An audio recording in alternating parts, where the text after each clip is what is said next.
Hello everyone and welcome back to my channel. This is Unit 7 of Class 9th Introduction to Financial Market, and the topic which I am going to cover today is what is a bank. अब bank क्या है? I think आप लोग class 9th में है तो काफी बच्चे अपने पेरेंट्स के साथ एक बारी बैंक जरूर गए होंगे, राइट? बैंक का क्या काम है? देखिए, बैंक जो है बेसिकली आप बैंक में क्या करते हो? जैसे ये बैंक है, मैं इसको दूसरा पेन यूज करती हूँ, कलर, लेट मी यूज, या ये बैंक है। तो आप क्या करते हैं, कॉमन मैन क्या करता है, people what they do, they deposit their money, their savings into the bank, ठीक है। एंड बैंक क्या करता है, बैंक जो है इसको हम बोलते हैं यहाँ पे, एंड इन टर्न बैंक क्या करता है, बैंक के पास लोगों का पैसा आ गया, बैंक उस पैसे को यूज करता है 1 साल के लिए, 2 साल के लिए, जितने टाइम के लिए भी लोगों ने वो पैसा बैंक के पास डिपॉजिट करवाया है।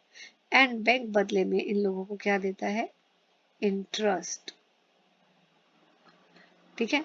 अब एक दूसरी भी साइड है स्टोरी की, वो ये कि देयर आर सर्टेन पीपल, ये लोग कौन है, those who give money to the bank, they deposit money, give money या फिर दे डिपॉजिट। और एक तरह होते हैं दूसरे लोग, उनको बोलते हैं बोरोअर, जो पैसा बोरो करते हैं, जिनको जरूरत होती है तो वो बैंक के पास जाते हैं, तो बैंक इनको पैसा देता है और बदले में इनसे इंटरेस्ट चार्ज करता है, ठीक है। सो अभी इसका डिटेल हम पढ़ेंगे। बैंक क्या है, इट इज अ प्लेस, यहाँ मैं कर देती हूँ, where someone can deposit money for saving and safekeeping and withdraw it when necessary। यानी बैंक वो जगह है जहाँ पे आप अपना डिपॉजिट कर सकते हो मनी, ताकि आप इसको सेव कर सको और जब आपको जरूरत हो तो आप विड्रॉ भी कर लो, ठीक है। और बैंक बदले में डिपॉजिटर को क्या देता है, डिपॉजिटर को अकाउंट होल्डर भी बोलते हैं, इंटरेस्ट देता है, right. So therefore it is very much important. इसी तरह यहाँ पे देखो, पहले ये बोला है बैंक डिपॉजिटर, बैंक क्या करता है, लोगों से, लोग जो है बैंक में पैसा डिपॉजिट करते हैं और बदले में बैंक उन्हें इंटरेस्ट देता है, राइट। दूसरा जो मैंने अभी आपको ऊपर बताया था कि बैंक लोगों को पैसा भी देता है जिनको जरूरत होती है, उसको हम लोन भी बोलते हैं, ठीक है। और बदले में इंटरेस्ट चार्ज करता है बोरोअर से, राइट। अच्छा, अब एक आपका 1 मार्कर और क्वेश्चन आ सकता है, व्हाट इज इंटरेस्ट, तो ये भी मैं हाईलाइट कर देती हूँ। Interest it is the amount paid by the borrower to the bank. तो ये वो अमाउंट है जो बोरोअर, जिसने पैसा बोरो किया, वो बैंक को देता है। क्यों देता है बैंक को? क्योंकि फॉर अवेलिंग द लोन, जो बैंक ने उसको लोन अमाउंट दिया है बोरोअर को, तो उस अमाउंट को यूज करने के बदले में वो इंटरेस्ट चार्ज करता है, और यूजुअली ये एक फिक्स परसेंटेज होता है। तो अभी हम आगे पढ़ेंगे इस बारे में। नो ओरिजिन ऑफ बैंकिंग, तो ये आपका ओरिजिन पूरा बताया हुआ है कि फर्स्ट बैंकिंग इंस्टीट्यूशन इंडिया में था bank of Bengal, right. But काफी लंबे समय तक नहीं रहा, फिर गवर्नमेंट ने स्टार्ट किया इंपीरियल बैंक ऑफ इंडिया 1921 में। लेटर इन 1955 इसका नाम चेंज हो गया इंपीरियल बैंक का और बन गया state bank of India, right. तो स्टेट बैंक ऑफ इंडिया सबसे लार्जेस्ट बैंक है इंडिया में बेटा, in terms of deposit values. अब ये how to open a bank account. देखो, बैंक अकाउंट करने के लिए, ओपन करने के लिए, जैसे सपोज आपको अपना अकाउंट खुलवाना है बैंक में, तो आपको एक अकाउंट ओपनिंग फॉर्म फिल करना पड़ेगा, ठीक है। अकाउंट ओपनिंग फॉर्म के लिए के साथ आपको कुछ नेसेसरी डॉक्यूमेंट्स देने पड़ेंगे, जैसे address proof, identity proof with photographs. तो अकाउंट आप ओपन भी कर सकते हो अपने सिंगल नाम पे या in joint name with the members of the family और फ्रेंड्स। तो जैसे सपोज आपका नाम है राम गुप्ता, तो आप राम गुप्ता यानी अपने नाम पे भी अकाउंट अकेले भी खुलवा सकते हो, या अगर आप चाहो तो आप अपने फादर के साथ भी ज्वाइंट में अकाउंट ओपन करवा सकते हो। ठीक है, जब पेपर वर्क सबमिट हो जाता है, कंप्लीट हो जाता है, तो बैंक अकाउंट ओपन हो जाता है और आप अकाउंट होल्डर बन जाते हो। अब बैंक आपको एक यूनिक अकाउंट नंबर अलॉट करता है बेटा। ठीक है, उसको हम कस्टमर आईडी भी बोलते हैं, राइट। तो आपको बाकी भी बैंक साथ में, जब आपका अकाउंट ओपन हो जाता है, बैंक आपको पेन स्लिप भी देता है, चेकबुक भी देता है, पासबुक भी देता है, राइट। और अब तो बैंक जो है आजकल इंटरनेट बैंकिंग यूजर नेम और पासवर्ड भी प्रोवाइड करता है अकाउंट होल्डर्स को, राइट। और कई बैंक्स जो हैं वो फोन बैंकिंग फैसिलिटीज भी अकाउंट होल्डर्स को देते हैं। Now deposit and withdraw. तो डिपॉजिट्स जो है, आप बैंक में पैसा आपको डिपॉजिट करना है, जो आपने सेविंग्स किया उसको जमा कराना है पैसा बैंक में, तो आप बैंक अकाउंट में डिपॉजिट करा सकते हो with by using pen slip. Pen slip use होती है ताकि अगर आपको कोई अमाउंट बैंक में डिपॉजिट करना है तो आप इस स्लिप में डिटेल्स फिल करते हो and then you can deposit. So it is used for depositing check as well as cash into your bank account. तो पेन स्लिप आप कब आपको फिल करनी होती है, जब आपको कैश डिपॉजिट करनी है बैंक में, और कई बार आपको चेक डिपॉजिट करना है, कैश नहीं करनी है, तो भी पेन स्लिप यूज होती है। इसमें सारी इंफॉर्मेशन होती है आपके बैंक अकाउंट की, और इंस्ट्रक्शन दी जाती है बैंक को कि वो आपके अकाउंट में पैसा डिपॉजिट करा दे। तो ये तो हो गया पेन स्लिप के बारे में। नाउ व्हाट इज, मैं इसको हाईलाइट कर देती हूँ, इसके बारे में थी। और अब है विड्रॉल स्लिप। विड्रॉल स्लिप्स अगर आप फिल करते हो तो उससे आप अपने अकाउंट से पैसा विड्रॉ कर सकते हो। अब पेन स्लिप में मैंने आपको बताया था कि कुछ डिटेल्स फिल करनी होती है। कौन सी डिटेल्स होती है? वो ये वाली, अकाउंट होल्डर का नाम, बैंक अकाउंट, आपका अकाउंट नंबर, किस बैंक ब्रांच नेम, किस डेट पे आप डिपॉजिट कर रहे हो, और कितना अमाउंट डिपॉजिट कर रहे हो, वो वर्ड्स में भी लिखना है और फिगर्स में भी लिखना है। जैसे आप कर रहे हो 1,20,000, तो आप लिखोगे रुपीज 1,20,000 ओनली। और फिगर्स में कैसे लिखोगे? ऐसे। तो सारी डिटेल्स लिखनी है। डिनोमिनेशन ऑफ द करेंसी, आप पैसा अगर कैश से डिपॉजिट कर रहे हो तो पे स्लिप में लिखोगे कि कितने आपके पास 1,000 के नोट है। जैसे 1,000 के अगर आपके पास 100 नोट है तो आप लिखोगे ये हो गए 1,00,000। फिर आपके पास 200 रुपए के नोट हैं, ठीक है, कितने हैं? वो भी 100 हैं, तो कितने हो गए? 20,000। तो टोटल आप लिखोगे मैं इतना 1,20,000 डिपॉजिट कर रहा हूँ बाय यूजिंग 1,000 के नोट्स। ये क्या है? 100 ईच, मतलब एक नोट जो है वो 100 रुपए का है। डिटेल्स, आप अगर चेक से पैसा डिपॉजिट कर रहे हो तो चेक की डिटेल्स भी आप फिल करेंगे। ये देखिए, ये पेन स्लिप की फॉर्मेट है, इस तरह होता है। आप बैंक का नाम लिखते हो, ब्रांच, चेक नंबर, अगर चेक से पैसा डिपॉजिट कर रहे हो तो चेक नंबर लिखते हो। ये जो मैंने आपको बोला था कि 1,000 के कितने नोट हैं, 100, 50 के अगर आप 10 नोट डिपॉजिट कर रहे हो, ऐसे। और ये विड्रॉल स्लिप का फॉर्मेट है, राइट।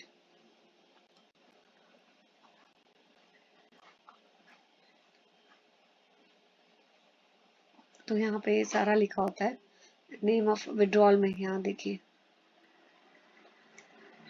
अकाउंट विड्रॉल स्लिप में ये वाली डिटेल्स फिल करते हो, अकाउंट होल्डर का नाम, अकाउंट नंबर, ब्रांच नेम, किस दिन पे विड्रॉ कर रहे हो, कितना अमाउंट विड्रॉ कर रहे हो, यहाँ पे भी वर्ड्स में और फिगर्स में लिखना है, signature of the account holder, address and phone number of account holder. Now bank account holders documents, कौन कौन से डॉक्यूमेंट्स होते हैं? फर्स्ट है पासबुक। पासबुक क्या है? ये देखिए, बैंक आपको पासबुक देगा, जिसमें यहाँ पे आप सारी डिटेल्स लिखोगे ट्रांजैक्शंस की। आप नहीं लिखोगे, मतलब बैंक आपको ये पासबुक देता है, इसमें सारी डिटेल्स मेंशन होती है। आपने कहाँ कहाँ पेमेंट की, आपको कहाँ से पैसा रिसीव हुआ, ठीक है, तो वो कितने विड्रॉल्स किए। तो सपोज मैंने 10,000 रुपये निकाले, तो यहाँ पे पूरा बताया जाएगा, ये सेल्फ मैंने 10,000 निकाले हैं। फिर अगर मेरे को किसी अगर सपोज मैं स्कूल में काम कर रही हूँ और स्कूल से मेरे को सैलरी आ रही है, तो सैलरी सपोज 50,000 स्कूल ने डिपॉजिट की है, तो ये डिपॉजिट्स में आएगा। तो पासबुक क्या करता है, सारे ट्रांजेक्शन्स की रिकॉर्ड आपको प्रोवाइड करता है। जो भी आपने पेमेंट किया है, जो भी आपको जहाँ से पेमेंट रिसीव हुई है, ठीक है, वो रिफ्लेक्ट होती है इस पासबुक में। नाउ एटीएम कार्ड और डेबिट कार्ड, ये तो आप अपने पेरेंट्स के साथ आपने जब गए होंगे एटीएम मशीन, आपने देखा होगा एटीएम से कैश कैसे विड्रॉ करते हैं, डिपॉजिट कैसे करते हैं, और डेबिट कार्ड भी कैसे यूज होता है। I think you must have observed when your parents are using such things. So ATM card क्या है, ये भी बैंक इशू करता है, ठीक है, और ये आप किसी भी एटीएम में यूज कर सकते हो, पैसा डिपॉजिट करने के लिए, विड्रॉ करने के लिए, अकाउंट की इंफॉर्मेशन पता लगाने के लिए, और बाकी ट्रांजैक्शंस के लिए भी। डेबिट कार्ड भी एक कार्ड है जो बैंक इशू करता है ताकि आप फाइनेंशियल ट्रांजैक्शंस कर सको, राइट। सो अगर आपको डेबिट कार्ड यूज करना है, कहीं शॉपिंग, आप सपोज आप किसी शॉप में गए और आपने कुछ खरीदा है, तो आप ये जो डेबिट कार्ड है इसको स्वाइप भी करते हो, ठीक है, और पेमेंट कर सकते हो, राइट। तो डेबिट कार्ड को बहुत इंपॉर्टेंट वन मार्कर है, हम प्लास्टिक मनी भी बोलते हैं, ठीक है। क्यों बोलते हैं प्लास्टिक मनी, क्योंकि इस कार्ड के थ्रू हम पेमेंट करते हैं। नाउ आफ्टर दिस आपने चेक बुक क्या है बेटा, ये चेक क्या होता है, चेक एक इंस्ट्रूमेंट है जो बैंकिंग ट्रांजैक्शंस के लिए काम आता है, ठीक है। And it is a written, मैं अंडरलाइन कर लेती हूँ, mandate given by the account holder to his bank to make the payment as per detail mention therein. तो एक तरह से सपोज मेरा एक एसबीआई में, saving state bank of India में अकाउंट है, ठीक है, और अगर मेरे को किसी को पेमेंट करनी है, सपोज मुझे अपने फ्रेंड को पैसे देने हैं, ठीक है, उसने मेरे से पैसे मांगे, मेरे फ्रेंड ने 1 लाख रुपीज, और मुझे को चेक से पेमेंट करनी है, तो मैं यहाँ पे, और मेरे फ्रेंड का नाम है राम, तो मैं पे टू राम 1 लाख रुपीज, वो पूरा मैं चेक में ऐसे फिल करूंगी। तो एक तरह से ये एक इंस्ट्रक्शंस हैं जो मैं बैंक को दे रही हूँ, अपने बैंक को जहाँ पे मेरा अकाउंट है, कि 1 लाख रुपीज जो है, जितनी भी पेमेंट डिटेल्स मैंने मेंशन की है, वो राम को पे कर दे, बैंक पे कर दे, मेरे अकाउंट से ही पैसा जो है वो डिडक्ट होगा, और राम को वो पैसा 1 लाख रुपए मिल जाएगा, राइट। तो जब मेरे अकाउंट से पैसा डिडक्ट होता है तो हम बोलते हैं इसको डेबिट हो गया मेरे अकाउंट से। और राम को, अगर वो राम कैश भी ले सकता है, या राम के अकाउंट में भी डायरेक्टली वो पैसा डिपॉजिट हो सकता है। सो चेक बुक में बेटा बहुत सारी चेक लीव्स होती हैं जिससे हम पेमेंट भी कर सकते हैं, ठीक है, किसी अपने, जैसे मैंने अभी पेमेंट अब एग्जांपल दिया, फ्रेंड को पेमेंट करनी है राम को, तो ये चेक के थ्रू मैं कर सकती हूँ। और अगर मेरे को अपने अकाउंट में से पैसा विड्रॉ करना है अपने सेल्फ यूज के लिए, तो भी मैं चेक के थ्रू पैसा विड्रॉ कर सकती हूँ। तो डिटेल्स आपको क्या क्या एंटर करनी है चेक में, date on which payment can be made, जिस पार्टी को पेमेंट करनी है, जैसे यहाँ पे राम को करनी है, कितना अमाउंट है वो भी। और ये चेक बहुत ज़रूरी है कि अकाउंट होल्डर जो है इसको साइन करे, अदरवाइज वो चेक इनवैलिड इनवैलिड माना जाएगा, ठीक है। और ब्लैंक चेक प्लीज आपको साइन कभी भी ना करें, क्योंकि ब्लैंक चेक अगर आप साइन करते हैं और वो चेक किसी के हाथ में पड़ गया, तो वो कुछ भी अमाउंट फिल करके आपके बैंक को अकाउंट से सारा पैसा निकलवा सकता है। ये चेक का फॉर्मेट है। तो जैसे मैंने आपको बताया था, पे Ram rupees 1 lakh only, only जरूर लिखिए, नहीं तो अगर कोई इंसान जिसके हाथ में चेक आता है, ये फिर इसको मिस यूज करके ओनली की जगह लिख भी सकता है 1,50,000, तो ओनली लिखा होगा तो वो नहीं लिख सकता।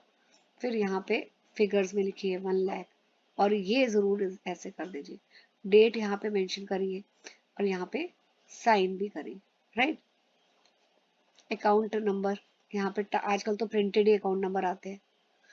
सो डेट कंपल्सरी है, details of the cheque, date, किसको पे करना है मैंने आपको बता दिया है, रुपीज, वर्ड्स में भी, फिगर में भी साइन होना जरूरी है, crossing the cheque, so if you wish the amount should be deposited in the bank of mister A, only, no one else can deposit the check in their account and withdraw the money. It is advisable to cross the cheque. Cross the cheque का मतलब क्या है, ये भी आ जाता है, अभी मैं आपको बताती हूँ ये चेक में ही करके. It means drawing two parallel lines on the left hand top corner of the cheque and writing the word account pay. इसका मतलब क्या होता है बेटा, जैसे ये अकाउंट है, ये चेक है, ठीक है, तो आप चाहते हैं कि ये पैसा सिर्फ और सिर्फ राम को ही मिले, राम के बैंक अकाउंट में डिपॉजिट हो या राम को ही मिले, तो आप दो पैरेलल लाइंस ऐसे ड्रॉ करोगे और इधर लिख दोगे अकाउंट पे.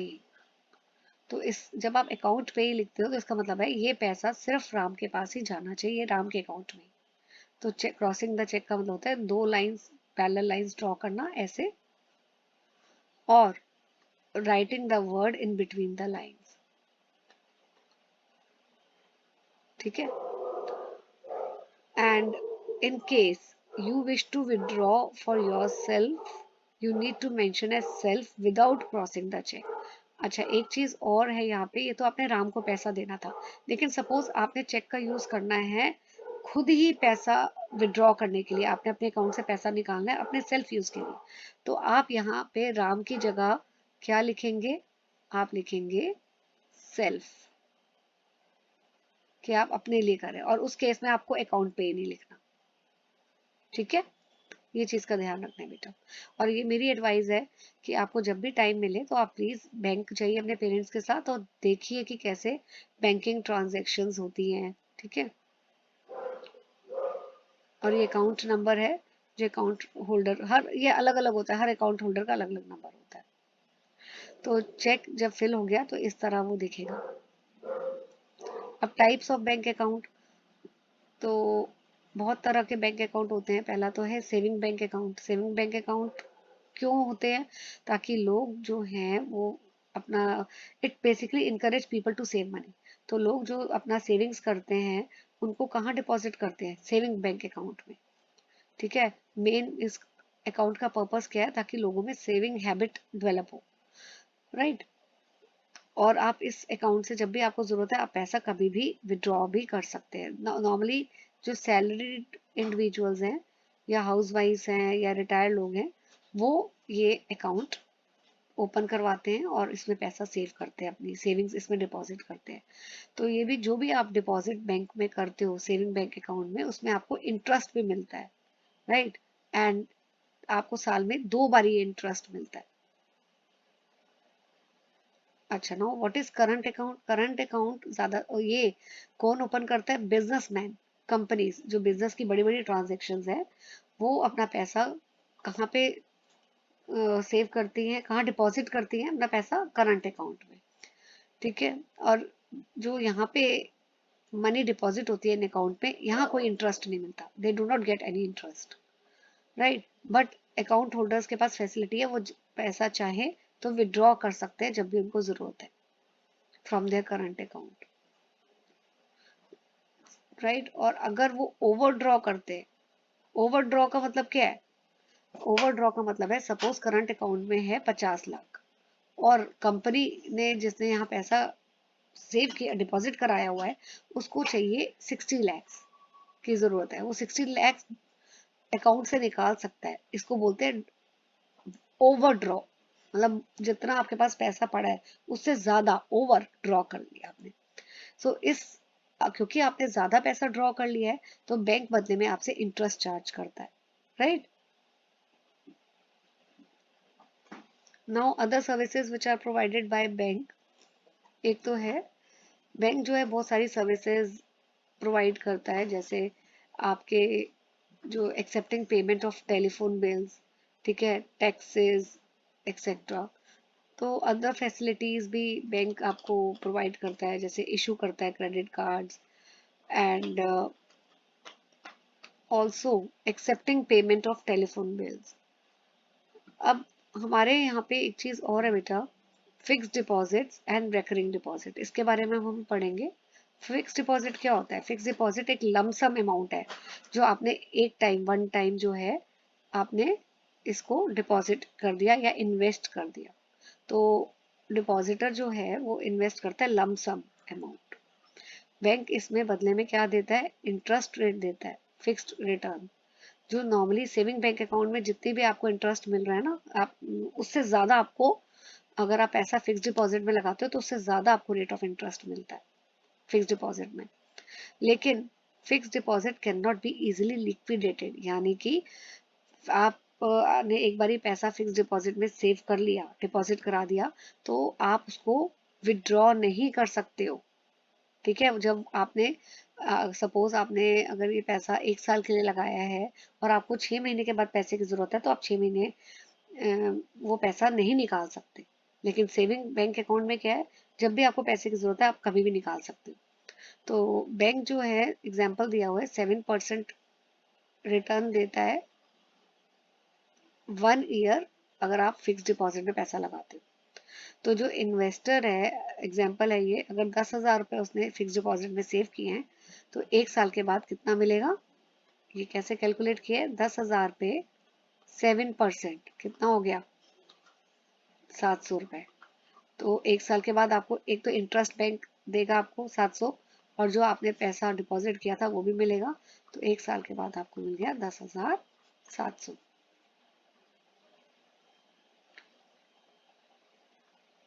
Right. Now recurring deposit, fix deposit में क्या है, आपने एक साथ पैसा लगा दिया। लेकिन रिकरिंग में क्या है, आप स्मॉल स्मॉल सेविंग्स भी जो हैं फिक्स्ड, मतलब रेगुलर इंटरवल पे डिपॉजिट कर सकते हो, हर महीने भी कर सकते हो, हर क्वार्टर में भी कर सकते हो। राइट। जैसे इन्वेस्टर जो है वो हर महीने 100 रुपए अगर डिपॉजिट कर सकता है कंटिन्यूसली 12 महीने तक, हर 12 महीने मतलब कि हर महीने 100 रुपए डिपॉजिट कर सकता है। तो इन्वेस्टर को कितना मिलेगा, 1400 मिलेगा after the at the end of year 1। तो 1000, ये 1200 रुपए तो आपको मिलेंगे जो आपने सेव किए हैं। आप कितना सेव कर रहे थे, 100 रुपए हर महीने, 12 महीने होते हैं, तो 1200 तो आपको वापस मिलेंगे 1 साल के बाद, प्लस आपको 200 इंटरेस्ट भी मिलेगा। Now automated teller machine, ATM, इसकी 1 मार्कर आ जाएगा कि फुल फॉर्म लिखिए, एटीएम का इंपॉर्टेंट है। एटीएम कंप्यूटराइज्ड डिवाइस है बेटा। ठीक है, ये कार्ड होल्डर्स को, जो it provide the card holders with access to financial transaction. तो कार्ड होल्डर्स जिनके पास ये एटीएम कार्ड है वो जाते हैं, वो बेनिफिट ले लेते हैं, पैसा डिपॉजिट भी कर सकते हैं, पैसा विड्रॉ भी कर सकते हैं, और भी कोई अकाउंट इन्फॉर्मेशन अगर उनको चाहिए वो भी उन्हें मिल जाती है। ठीक है, अब देखो बैंक में तो एक फिक्स वर्किंग आवर्स होते हैं, जैसे सपोज 9 to 5। लेकिन अगर किसी को अचानक जरूरत पड़ जाती है, सपोज 7 o'clock, 7 PM पैसे की, तो बैंक तो इस समय काम नहीं कर रहा है, तो उस समय एटीएम मशीन्स, जो एटीएम कार्ड है, वो आपकी हेल्प आउट करता है।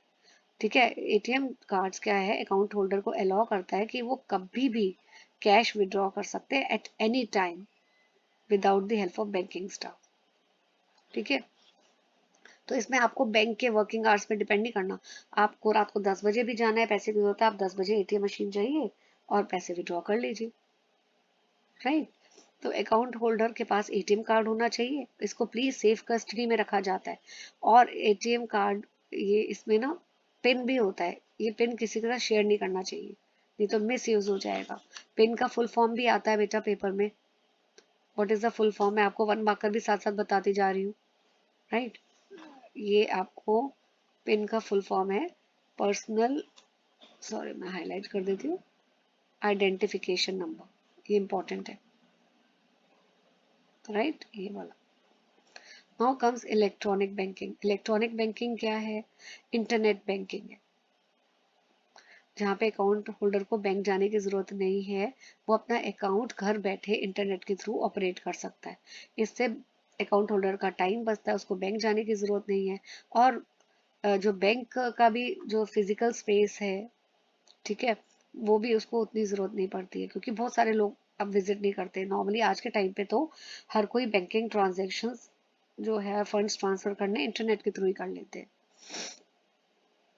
सो ये बेनिफिट्स जो हैं बैंक देता है अकाउंट होल्डर को थ्रू इलेक्ट्रॉनिक बैंकिंग।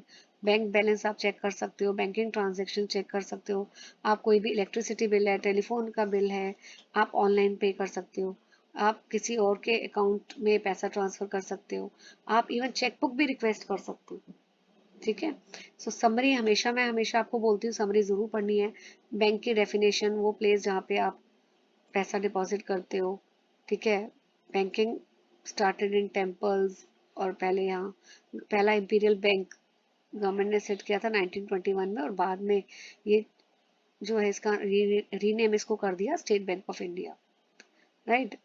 बैंक में आजकल they have started with internet banking, electronic banking, जो इंटरनेट के थ्रू यूज होती है। एंड डिपॉजिट्स आप करते हो थ्रू पे स्लिप, विड्रॉ करते हो through withdrawal slip. That is all for today. So stay tuned to my channel for the next units.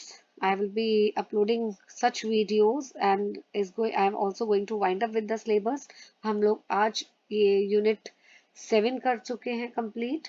ठीक है। अब हमारे पास यूनिट 8, 9, 10, 11 रह गए हैं। After that I am going to share the sample paper with you. So till then, stay tuned to my channel. Happy learning. Thank you.